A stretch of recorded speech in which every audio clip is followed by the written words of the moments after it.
먼저 주주총회 현장에 참석한 사람으로 더 날카로운 질문으로 경영진을 압박하지 못하고 알맹이 없는 내용만 전달해드린 점 죄송합니다. 주주총회 이후 저희가 진행했던 라이브 후기 영상에 실시간으로 무려 360명이나 되는 분들이 찾아와 주셨습니다. 평소보다 훨씬 뜨거웠던 그 조회수와 댓글들을 보면서 이번 주주총회에 우리 주주님들의 시선과 간절한 기대가 얼마나 크게 집중되어 있는지 다시 한번 가슴 깊이 체감할 수 있었습니다. 하지만 우리가 그토록 바라던 극적인 반전, 이른바 큰 한방은 이번 주총장에 없었습니다. 주총 전후 이어진 주가 하락이라는 차가운 숫자는 이번 주총에 대한 시장의 실망감과 냉정한 평가를 여과 없이 보여주고 있습니다. 오늘 저는 단순한 위로보다는 현실을 직시하고 앞으로의 전략을 다시 세우는 조금은 무겁지만 반드시 필요한 이야기를 나누어 보려고 합니다. 저 개인적으로도 이번 주총을 기점으로 중요한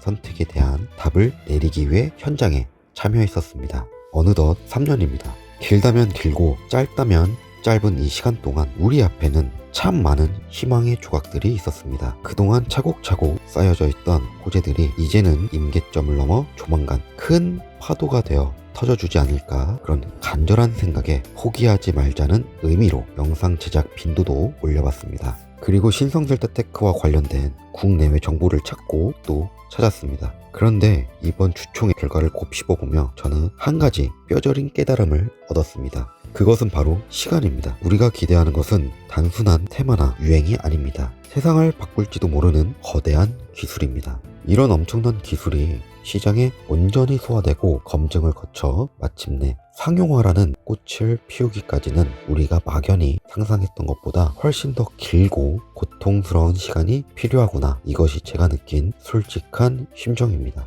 밥이 뜸이 들기도 전에 뚜껑을 열면 설익는 밥을 먹게 되듯 지금은 아직 뜸을 들이는 거대한 인내의 구간을 지나고 있는 겁니다. 그렇다면 우리는 지금 어느 지점에 서 있는 것일까요? 최근 반년간의 굵직한 타임라인을 냉정하게 복기해 볼 필요가 있습니다. 작년 10월 우리는 에너지연구소의 호주 특허가 사실상 승인되었다는 소식에 환호했습니다. 하지만 11월 퀀텀 측의 1차 보정서 제출이 연기되며 약간의 불안감이 조성되었죠. 그러다 12월 퀀텀앤솔 홈페이지가 전면 리뉴얼되고 로드맵이 공개되면서 다시 한번 기대감의 불씨가 당겨졌습니다. 해가 바뀌어 올해 1월 2차 보정서 제출이 또 연기되었지만 그 직후 보란듯이 7.1 특허 보정서 및 의견서가 발표되었습니다. 여기에 코스다 시장 부양 정책과 맞물려 기관의 자금이 유입되며 주가에 긍정적인 바람이 불기도 했습니다. 2월에는 부총리 겸 과기정통부 장관이 신성델타테크를 직접 방문하는 상징적인 이벤트가 있었고 마침내 호주 특허 승인이라는 결과물도 확인했습니다. 하지만 3월 글로벌 전쟁 이슈로 인해 시장의 불안정성 속에서도 보정서와 의견서 제출이 이어졌지만 결국 우리가 마주한 것은 알맹이가 빠진 이번 주주총회였습니다. 이 타임라인의 흐름을 가만히 들여다보십시오. 톱니바퀴는 분명히 돌아가고 있습니다. 흐름상으로는 지금쯤 국내 특허 승인과 같은 굵직한 호재가 다시 한번 시장을 강타할 가능성도 있을 수 있죠. 하지만 주가는 왜 우리의 기대처럼 움직여주지 않은 걸까요? 이유는 명확합니다. 시장은 이제 서류와 가능성에 지쳐가고 있기 때문입니다. 특허 승인, 정부 관계자의 방문, 긍정적인 로드맵 모두 훌륭한 재료들입니다. 하지만 투자자들의 막대한 자금을 움직이는 메이저 세력들은 이제 더 확실한 증거를 요구하고 있습니다. 결국 신성델타테크가 기존의 부품보다 전기 효율을 압도적으로 뛰어나다는 것을 눈으로 보고 손으로 만질 수 있는 확실한 시제품으로 증명해내지 않는 이상 과거 우리가 경험했던 그 폭발적이고 본격적인 대세 상승을 기대하는 것은 당분간 무리라는 것이 저의 개인적인 분석입니다. 시장은 차갑습니다. 눈에 보이는 실적과 숫자가 찍히기 전까지는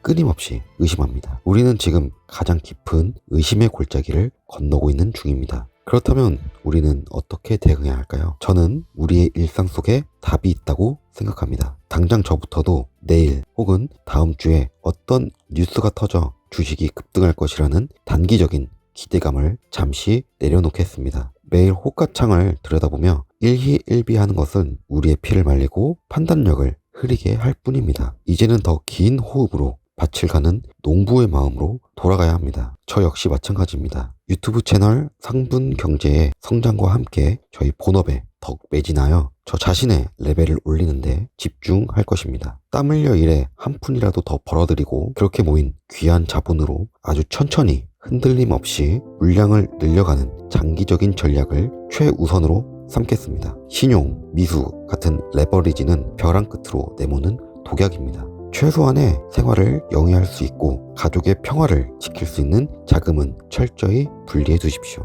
당장 없어도 내 삶에 지장을 주지 않는 순수한 여유 자금으로만 투자를 이어가셔야 합니다. 그래야만 세력에 흔들기에도 멘탈을 지키며 긴 싸움을 버텨낼 수 있습니다. 여러분, 주식 투자에서 우리가 할 수 있는 가장 통쾌하고 위대한 한방이 무엇인지 아십니까? 기가 막힌 타이밍에 매수 매도를 하는 것일까요? 저는 아니라고 생각합니다. 바로 밥 잘 챙겨 드시고 규칙적으로 운동하시면서 건강을 챙기시는 겁니다. 스트레스를 받지 않고 긍정적인 마음으로 우리의 일상을 단단하게 지켜내는 것입니다. 그래야만 신성델타테크의 구자천 회장님보다 하루라도 더 오래 건강하게 살아남아 결국 이 회사가 만들어낼 결실을 온전히 누리는 더 큰 부자가 되는 것. 그것이 바로 우리가 할 수 있는 최고의 복수이자 빛나는 승리라고 생각합니다. 저 3분 경제도 흔들리지 않겠습니다. 제 인생 가장 큰 승부수인 신성델타테크 투자를 묵묵히 이어가겠습니다. 틈틈이 현장의 생생한 정보와 새로운 소식들을 공유해드리고 저 스스로도 경제와 여러 공부들을 통해 더 많은 인사이트로 여러분의 굳건한 성원에 보답하는 3분 경제가 되도록 하겠습니다. 하나 둘 셋. 인생을 조정도. 네, 감사합니다.